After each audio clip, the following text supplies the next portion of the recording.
Beropen und er Fackwür. Wat kann ein allen so warn und wat braucht man dafür? Bist du gern ab Water? Ja, denn war doch Fischer.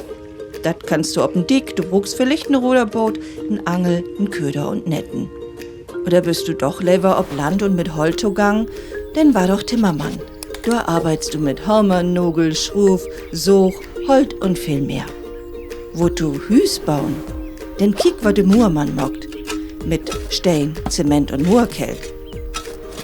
Eten und Trinken holt Lief und Seel zusammen. Ja, und fürt Eten durchseucht de Buhr. He brucht für sin Trecker, vielleicht ein Maisfeld, ein Maidöscher, Koh, Schorb, Horn und Köder ob'n Hof, Kat und Hähn. Und wenn de Buhr sin Ohrend inführt het, dann bringt er dat na dem Mühl. Du ist dem Möller. Der kriegt allens, wat von Kornfeld kümmt und mockt do Mehl ut in sin Mühl und dat bringt er in sin Korntank inner. Und von dort ut geht dat meist direkt noch n Bäcker hin. Und de Bäcker hätten Mehlsack, Backtroch, Brot, Rundstücken, Koken und dat allens backt he in sin Orben.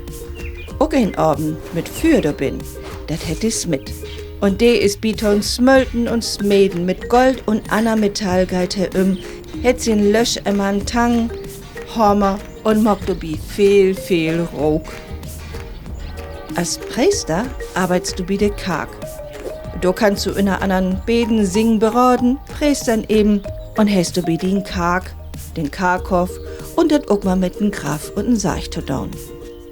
Oft noch ist de Karg dicht bin Markt und do is auch meist dat Rathus. Und wat kannst du do war'n? Na klar, Bürgermeister.